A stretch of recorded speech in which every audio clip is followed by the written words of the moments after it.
Bonjour mes chers élèves, j'espère que vous allez bien et bienvenue dans une autre séance d'apprentissage à distance qui va être la suite du cours La reproduction chez l'homme.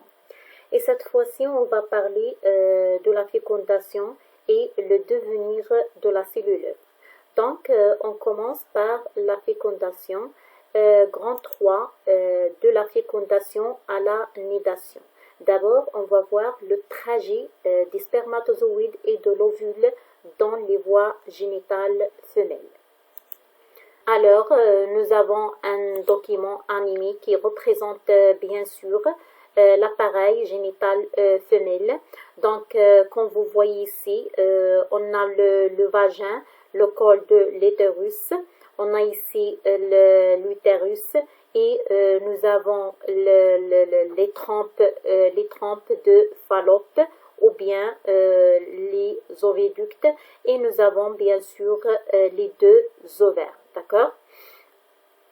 Alors, lors du rapport sexuel et après l'éjaculation, l'homme dépose dans le vagin de la femme des millions de spermatozoïdes.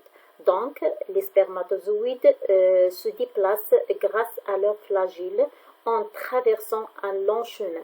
Donc, du col de l'utérus, en passant par la cavité de l'utérus, comme vous voyez ici, et arrivant bien sûr au tiers supérieur de la trompe, comme vous voyez ici. Et l'ovaire va expulser un ovule, c'est l'ovulation. Donc, au niveau du tiers supérieur de la trompe de Fallope, et l'oral rencontre, comme vous voyez ici, entre le spermatozoïde et l'ovule. Et c'est là où aura lieu, bien sûr, la fécondation. Donc, la fécondation, c'est l'union de l'ovule et d'un spermatozoïde. D'accord? Alors, nous avons ici un document qui représente migration des spermatozoïdes dans l'appareil génital de la femme. Donc, on a ici le dépôt des spermatozoïdes dans le vagin, bien sûr, lors d'un rapport sexuel. Après, on observe la migration des spermatozoïdes vers les trompes, en traversant bien sûr l'utérus. Et on observe ici la rencontre des spermatozoïdes avec l'ovule. Donc, c'est la fécondation a lieu bien sûr au niveau de la trompe. Et une cellule œuf se forme. Donc, on a ici deux questions. La première question, décrire le trajet suivi par les spermatozoïdes dans les voies génitales de la femme. Et la deuxième question, définir la fécondation. Donc, on commence par le trajet des spermatozoïdes dans les voies génitales de la femme. Donc, comme j'ai déjà dit que les spermatozoïdes sont déposés dans le vagin au cours d'un rapport sexuel. Donc, ils vont traverser l'utérus pour atteindre bien sûr la trompe. Et pour la fécondation c'est l'union de l'ovule et d'un spermatozoïde. Donc, la réponse pour la première question, les spermatozoïdes sont déposés dans le vagin au cours de l'acte sexuel. Ensuite, ils vont traverser successivement le col de l'utérus et les trompes. Donc, définir la fécondation. Donc, la fécondation est une étape fondamentale de la reproduction sexuée pendant laquelle les deux gamètes mâles et femelles fusionnent. Elle a lieu dans le tiers supérieur de la trompe. D'accord? Alors, maintenant, on va voir les étapes de la fécondation. Donc, nous avons ici un document qui représente les étapes de la fécondation. Donc, on a d'abord l'entrée d'un seul spermatozoïde dans l'ovule. Donc, un seul spermatozoïde, bien sûr, qui arrive à franchir l'ovule et l'ovule va s'envelopper par une membrane, dite la membrane de fécondation, pour empêcher bien sûr l'entrée d'autres spermatozoïdes. Et on observe ici le rapprochement et l'union ou bien la fusion des deux noyaux. Donc la fusion de ces deux noyaux, c'est-à-dire le noyau de spermatozoïde et le noyau de l'ovule, aboutit à la formation d'une cellule œuf. D'accord? Donc on a ici deux questions. D'abord, indiquer la partie du spermatozoïde qui pénètre dans l'ovule. Donc bien sûr la tête, comme vous voyez ici, du spermatozoïde qui pénètre dans l'ovule. Donc la réponse, c'est la tête du spermatozoïde qui pénètre dans l'ovule. Décrire les étapes de la fécondation. Donc les étapes de la fécondation, on a ici 4 étapes. Donc la première étape, la rencontre de l'ovule avec le spermatozoïde dans le tiers supérieur de la trompe. La deuxième étape, un spermatozoïde pénètre dans l'ovule. La troisième étape, le spermatozoïde perd la tête et le flagelle, seul son noyau est conservé. Et la dernière étape, c'est la fusion des deux noyaux et aboutir à la formation de l'œuf ou bien de la cellule œuf. Donc maintenant, on va voir le devenir de l'œuf ou bien le devenir de la cellule œuf. Donc 3, la nidation. Donc d'après ce document, on va voir bien sûr le devenir de l'œuf.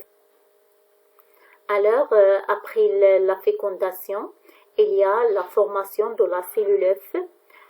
Donc, la cellule œuf va se diriger par la trompe de Fallope vers la cavité de l'utérus. Et au cours de son trajet, va subir des divisions.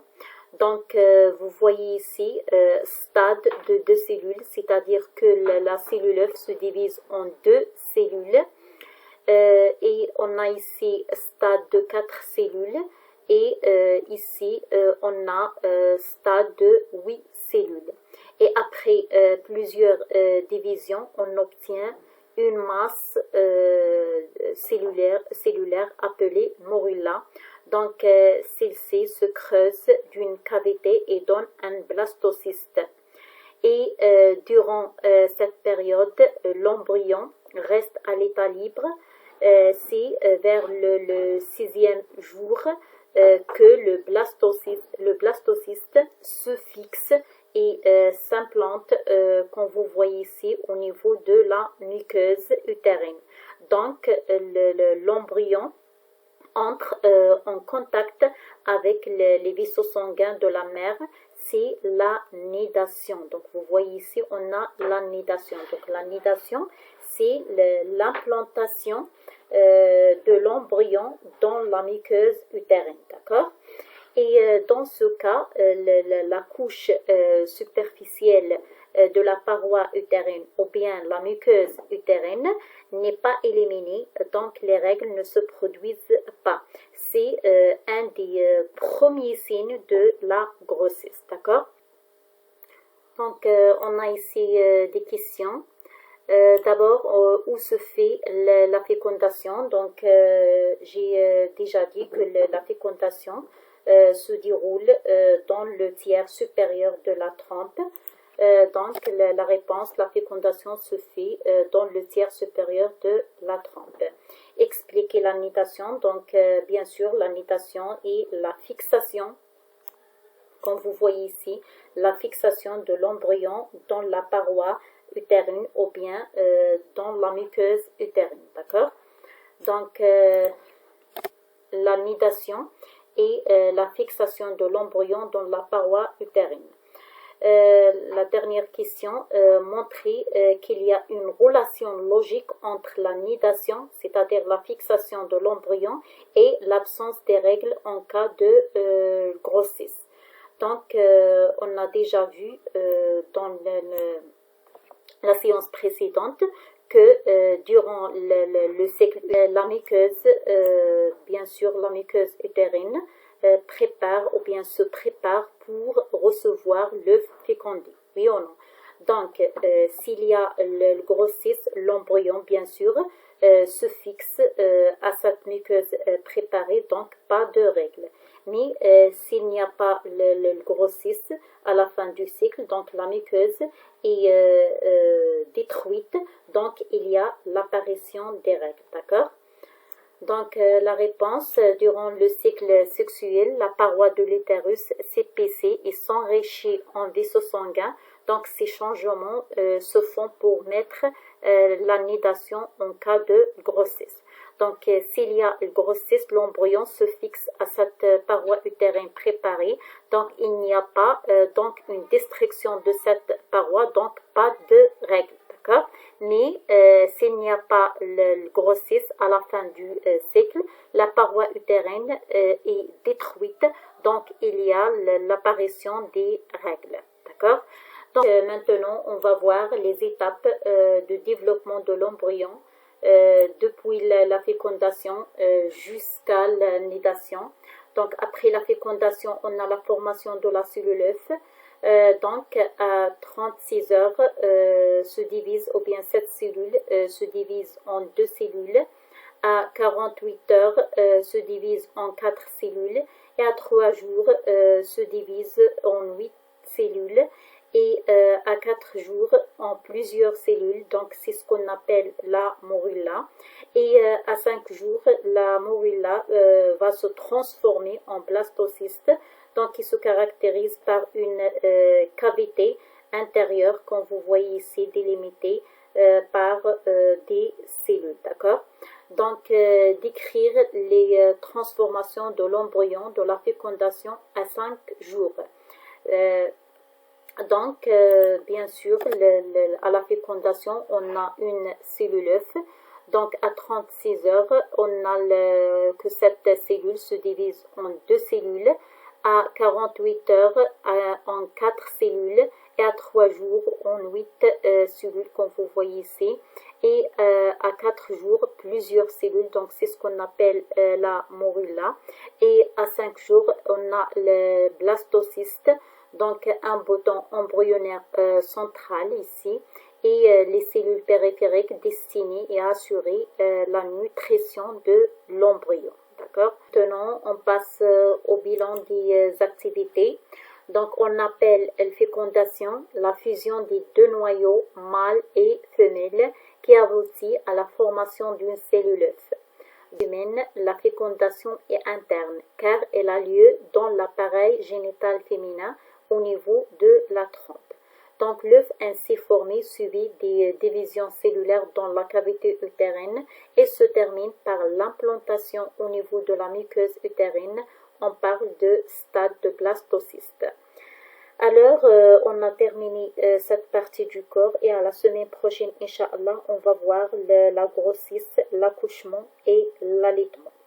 Au revoir.